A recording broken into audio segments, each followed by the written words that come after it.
Hello students, BA part second के paper वस्त्र विज्ञान की कक्षा में मैं डॉक्टर गुंजन भट्ट आपका स्वागत करती हूँ।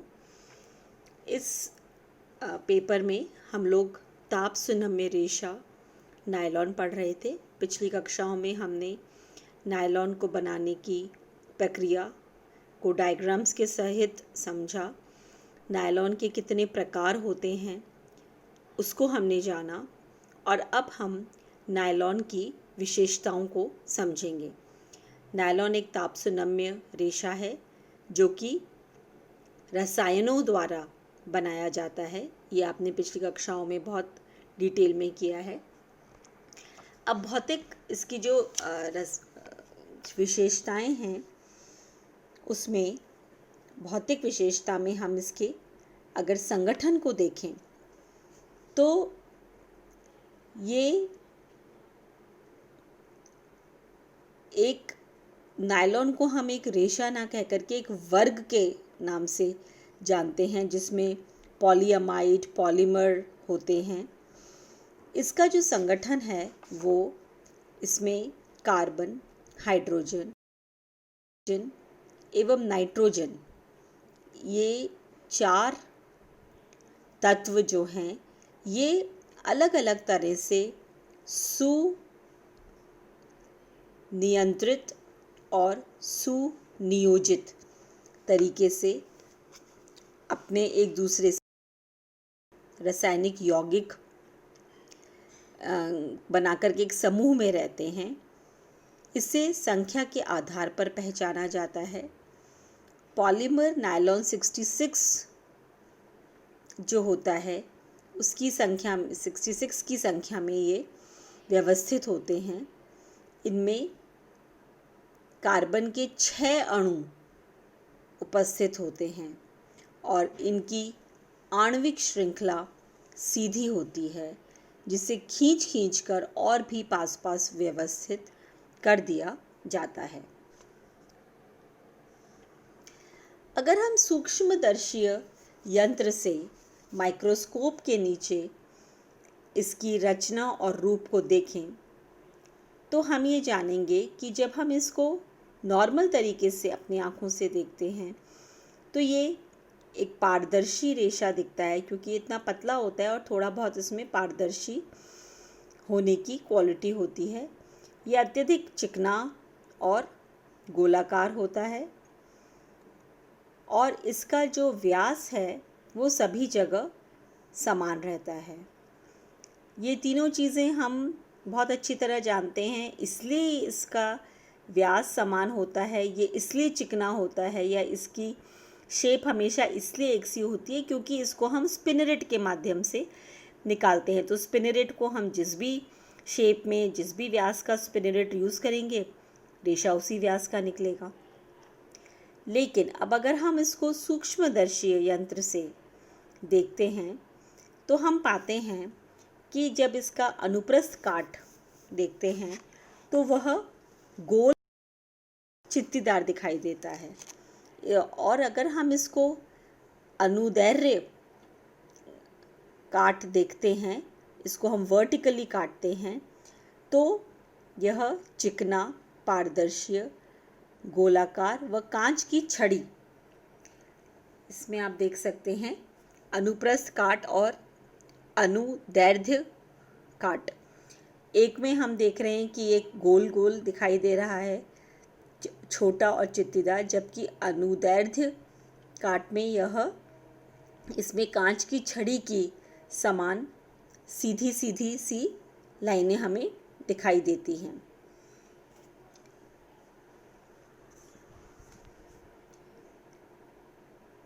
नेक्स्ट हम देखेंगे इसकी जो भौतिक विशेषता है वो है चमक। नायलॉन के रेशे, हम पहले भी इस बात को जब नायलॉन के बनाने के समय भी हमने ये बात डिस्कस की थी कि स्वतः ही स्वाभाविक रूप से इसके रेशा अत्यधिक चमकदार होता है,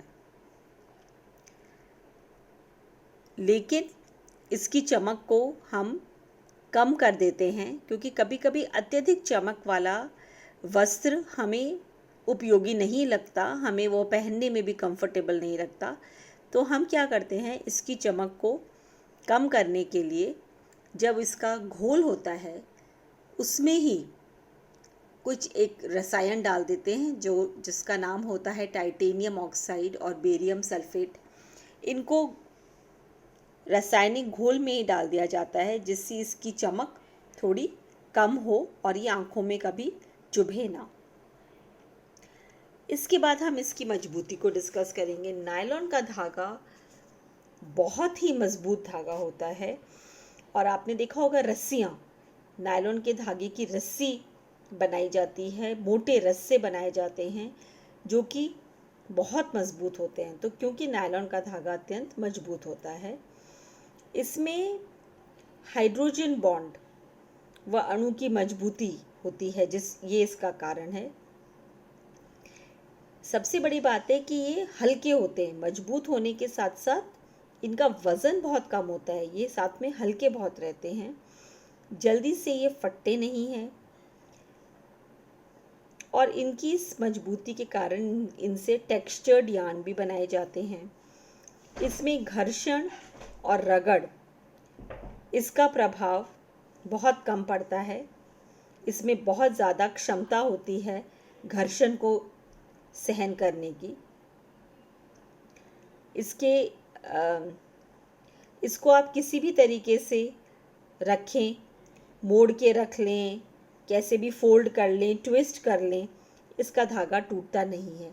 जबकि दूसरे जो प्राकृतिक रेशे हैं उनमें हमें इन बातों का बहुत ज़्यादा ध्यान रखना पड़ता था। ये बहुत टिकाऊ होते हैं, इनका रंग कभी फीका नहीं पड़ता। कपड़ा पहन पहन के हम तंग आ जाएंगे लेकिन उसका रंग फीका नहीं पड़ता है। इससे अधिकतर मोजे, बनियान, sweater, cardigan, slacks, blouse, hosiery के अन्य वस्त्र बनाए जाते हैं। एक और इसकी अच्छी विशेषता है कि इनकी जो सतह होती है उस पर किसी भी प्रकार के रोएं नहीं पड़ते, तो इनकी सतह हमेशा चिकनी और चमकदार रहती है। इलास्टिसिटी जो है, प्रत्यास्थता, वो इसमें अद्भुत रूप से विद्यमान है। हम इसके वस्त्र को कितना भी खींचकर फैला दें किंतु जब हम इसे छोड़ते हैं तो वह पुनः अपनी आकृति ले लेता है। आप सभी लोग कॉलेज में आने से पहले स्कूल में पढ़ते थे तो आपने देखा होगा कि आपके मोज़े, हम मोज़ों को पहनते हैं, खींच लेते हैं और फिर जब हम उसको उतारते हैं तो वो वापस अपने छोटे से शेप में होकर के तह करके हम उसे रख देते हैं धुलने के बाद। तो ये जो गुण है ये नायलॉन में कमाल का होता है कि इसको खींचने के बावजूद जब हम इसे छोड़ते हैं तो यह अपना पुराना आकार ले लेता है। वस्त्र पहनने पर शरीर की जो पूरी आकृति है, उसकी गहराई, उभार, वो पूरे उसके अनुरूप ले लेता है, शरीर पर बिल्कुल फिट बैठ जाता है। तो टाइट फिटिंग गारमेंट्स जो होते हैं, स्लैक्स जैसे हमने बताया, ब्लाउजेज बात हुई, पुलोवर, जो हमें टाइट फिटिंग गारमेंट्स हम चाहते हैं वो नायलॉन के बनाते हैं। हम ऊन का भी बनाते हैं तो ऊन के साथ में सिंथेटिक फाइबर को ब्लेंड किया जाता है जिससे वो बॉडी की अच्छी शेप ले ले। प्रतिस्कंदता, इसमें क्योंकि इलास्टिसिटी की तरह प्रतिस्कंदता भी काफ़ी हद तक विद्यमान होती है। तनाव को सहन करने का गुण इसमें बहुत अच्छा पाया जाता है। जैसे मैंने आपको बताया, इस रेशे को हम कितना भी मोड़ कर, तोड़ कर, ट्विस्ट करके, घुमा के, इकट्ठा करके, किसी भी प्रकार से हम इसको रखें, ये रेशे बीच में से कभी भी नहीं टूटते हैं, पहली बात। और दूसरी बात, जैसे ही वो प्रेशर हम रिलीज़ करते हैं, क्रश करने वाला, मोड़ के रखने वाला, उस प्रेशर के रिलीज़ होते ही यह अपना पूर्वाकार, ओरिजिनल शेप प्राप्त कर लेते हैं। और यही कारण है कि हमारे दैनिक उपयोग में नायलॉन बहुत ही ज़्यादा महत्वपूर्ण स्थान रखता है। अब मॉइस्चर को अंदर रखने की और उसको अवशोषक करने की इसमें कितनी क्षमता है, इस पे नज़र डालते हैं। ये एक नायलॉन का वस्त्रों का थोड़ा ड्रॉबैक है कि नायलॉन का जो वस्त्र है वो बहुत ज़्यादा ना तो मॉइस्चर एब्जॉर्ब कर पाता है, तो उससे वस्त्र जल्दी भीगते नहीं हैं और पानी चिकनी सतह होने के कारण फिसल जाता है, एब्जॉर्ब नहीं करता ये पानी। इस गुण का ये फ़ायदा तो है कि इसकी धुलाई बहुत आसान है, इससे बने हुए वस्त्रों को बहुत आसानी से साफ़ किया जा सकता है। लेकिन इसकी डिसएडवांटेज ये है कि गर्मी और बरसात वाले मौसम में ये वस्त्र बहुत कष्टदायी होते हैं। इनको पहनना से हमें बहुत गर्मी लगती है, क्योंकि वो हमारी गर्मी को, पसीने को ज़रा भी सोखने की क्षमता इन वस्त्रों में नहीं होती है। इसकी जो आर्द्रता प्रतिधारण, मतलब कितना ये अपने अंदर मॉइस्चर को रख सकता है, मात्र 11 से 12% है, जो कि बिल्कुल भी कंफर्टेबल नहीं है। क्रीज रेजिस्टेंस, चिकन प्रतिरोधकता, यानी कि अपने ऊपर पड़े हुए सल को ये कितना उसका प्रतिरोध करता है। ये इसमें निर्माण प्रक्रिया के दौरान ही कई बार इसमें हीट से के माध्यम से कपड़ों की कुछ प्लीट्स को सेट कर दिया जाता है, और जिस आकार प्रकार की प्लीट्स, क्रीज, चुन्नटे आदि डिज़ाइन में ही सेट कर दिया जाता है, वो हमेशा के लिए वैसा ही परमानेंट सेटिंग हो जाती है, तो वस्त्र पे जल्दी से शिकन नहीं पड़ती है। अगर हमें उसके ऊपर कोई परमानेंट क्रीज डालनी है तो वो हमें हीट का इस्तेमाल करके डालनी पड़ेगी, गर्माश के साथ डालनी पड़ेगी। अदरवाइज़ हम उसमें किसी प्रकार का फोल्ड या कुछ डाल रहे हैं तो वो उसमें नहीं पड़ता है, और इसलिए इसका रख रखाव बहुत आसान होता है। ताप संवाहकता के मामले में नायलॉन रेशा अगर हम इंडिविजुअली देखें तो उस ताप का उसको सुचालक कहा जाता है, लेकिन इसके रेशे जो हैं वो बहुत महीन होते हैं, गोल होते हैं, बहुत बारीक होते हैं। इस कारण इनकी बुनाई काफ़ी सघन होती है, और सघन बुनाई होने के कारण बुनाई के बीच में ज़रा सी भी जगह हवा के आने जाने की नहीं रहती है। वो एक प्रकार के अभेदी वस्त्र बन जाते हैं जिनको कोई भेद ना सके, और उसके कारण क्या होता है कि ना तो बाहर की हवा हमारे शरीर के अंदर जा पाती है, ना हमारे शरीर के अंदर की गर्मी बाहर निकल पाती है, जिससे अत्यधिक पसीना आता है और बहुत ज़्यादा कष्ट महसूस होता है। इसी कारण गर्मी और बरसात के मौसम में इस वस्त्र को पहन पाना बहुत ही कष्टदायी होता है। हाँ, सर्दियों के लिए ये वस्त्र बहुत अनुकूल है। इसको जो हमने नायलॉन के प्रकार में स्पन धागा पढ़ा था, जब हम वस्त्रों के ऊपर रोएं से उठा देते हैं, लूप्स उठा देते हैं, तो ये गर्मी को, शरीर के अंदर की गर्मी को अंदर ही रखता है, बाहर नहीं निकलने देता, तो विंटर्स में ये हमारे बहुत काम आता है। इसके अलावा ऊन के साथ में नायलॉन को ब्लेंड कर दिया जाता है, जिससे ऊन में हमने पढ़ा था, आपको ध्यान होगा, प्रत्यास्थता आदि गुणों का अभाव होता है। तो नायलॉन को या कोई भी और सिंथेटिक रेशे को जब हम उसमें ब्लेंड कर देते हैं तो अच्छी फिटिंग के गारमेंट्स बन पाते हैं।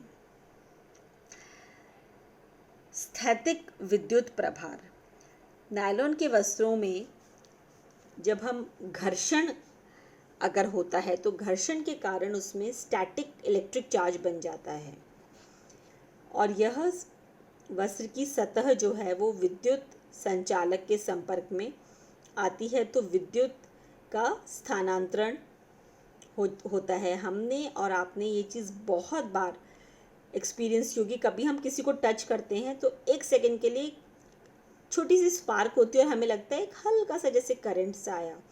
वो इस कपड़े के कारण होता है, उस व्यक्ति ने ज़रूर सिंथेटिक कपड़ा पहना होता है।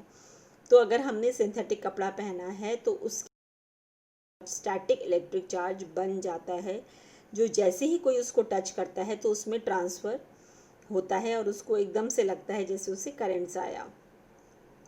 स्थैतिक विद्युत के गुण के कारण धूलकण या अन्य गंदगी आकर वस्त्र पे चिपक जाते हैं और झाड़ने के पश्चात धूलकण हटते नहीं है बल्कि और आपस में चिपक जाते हैं। इसलिए ये और भी ज़्यादा इसका अवगुण है गर्मी के मौसम में पहनने के लिए। लास्ट हम देखेंगे संकोचन, श्रिंकेज। नायलॉन ऊनी वस्त्र हमेशा जब हम उसको पहनते हैं और धोते हैं तो थोड़े सिकुड़ जाते हैं, लेकिन नायलॉन के वस्त्र जो हैं वे कतई नहीं सिकुड़ते, वे कभी नहीं सिकुड़ते। और यही कारण है कि हमने जो एक बार जिस आकार, जिस आकृति, जिस कट, जो प्लीट्स हमने डाल दी, जो परमानेंट हमने आयरन कर दी, जहाँ जहाँ जहाँ फोल्ड डाल दिए, वो बिल्कुल वैसा ही बना रहता है, वो हटता नहीं है, क्योंकि इसमें न श्रिंकेज होती है न इसमें इसकी शिकन प्रतिरोधकता बहुत अधिक है। तो ये नायलॉन के मुख्य भौतिक गुण हैं जो हम जिसकी मदद से हम दो चीज़ें समझ सकते हैं। पहला कि हमें नायलॉन को कब और कहाँ कहाँ जगह इस्तेमाल करना है। दूसरा, अगर हम उसको इस्तेमाल कर रहे हैं तो हम उसके रख रखाव के समय किन चीज़ों का ध्यान रखें। तो हमारा ताप सुनम्य रेशा नायलॉन की ये अंतिम कक्षा थी। अब हम अगला फाइबर अगली कक्षा में पढ़ेंगे। Thank you.